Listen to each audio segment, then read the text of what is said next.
Hey, dear friends. So let's talk a little bit about the 22nd gene key of grace, which is a central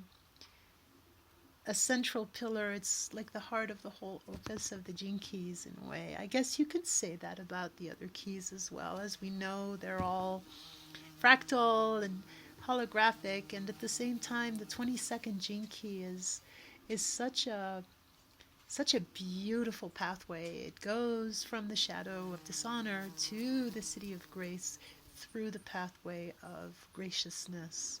And it's really about simply just remembering and opening up to the field of the divine, which is emanating from every plunk, every atom, and beyond, everything that makes up our universe.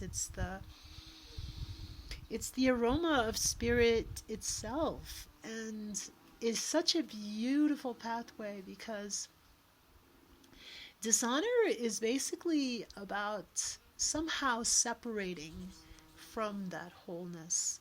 And it starts inside. Remember, all of the things that can happen on the outside serve as indicators of things that are going on inside, and that we can, from there, work outwards, kind of like along the teachings of Ho'oponopono. Um, and at the same time, so whenever you have in the moment in your life, something is going on that doesn't feel right, right? There's this sense of judgment, of denial. There's a sense of suffering. Whatever form it takes, whatever words you use to understand what's going on, you can feel the opportunity. Well, here is uh, an example of phenomenon of dishonor, and so I'm going to sit with it, and I'm going to honor the dishonor. And this is where graciousness comes in. It's about having this capacity to welcome what is, whatever it is, without judgment. Um, Now, remember, we're talking primarily about an inner alchemy. This isn't about condoning things that are obviously wrong in the outside world. Whether they're towards ourselves or towards others, or that we're witnessing others doing, or that we're doing to others. It's not about condoning that at all. It's about, at another level, understanding the root cause of what then will emerge in the outside world as things that need to be changed, right? But you cannot truly change what you do not first accept and understand.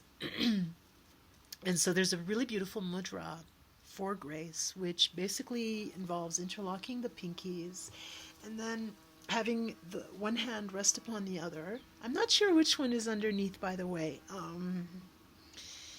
Richard Rudd didn't make it clear in this video. I personally have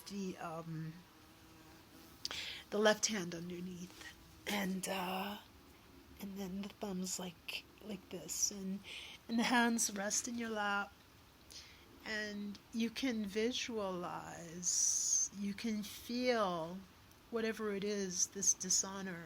Is it like a lump of coal, or like lead, a piece of lead, or anything else? You might even visualize yourself as a little being, and you're holding yourself, your own self, the ego self, right? There's nothing wrong with the ego. It just needs to be integrated into the totality.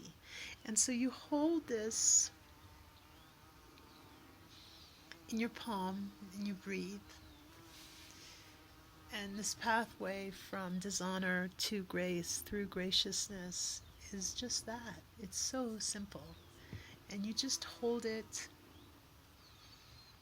and you breathe, and you can speak if you feel called to speak. You can say to this part of yourself,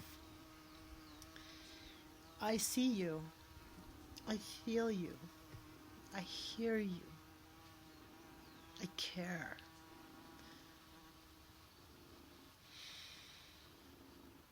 and notice what happens.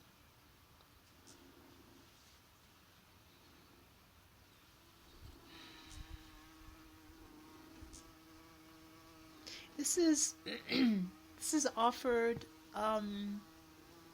as a parcel, as a shard of wisdom, of experience, of an invitation, um, that you can receive if it feels good for you to receive it, and that you can allow to inspire you in your own path, because each path is absolutely unique and animated from the inside out. So this this is an expression of consciousness coming through this particular form, right? Me here with you, and expressing with all of the personal filters that I may have. What I find is connecting bliss in my world, that I wish to share, that I that I dream and pray, animates, that this bliss animates others, be they vegetable, animal, mineral, just all of the atoms on our beautiful planet, and particularly the human ones. So, but yeah, so have fun with this. It's profound. It's something that can, yeah, just come to brighten your day and to give solace to these inner sufferings that sometimes feel so lost and hopeless. But grace is everywhere. All you have to do is ask, and it'll come. It really will. So, so there's nowhere that grace will not find you, and that's a really, really powerful thing. With all my love.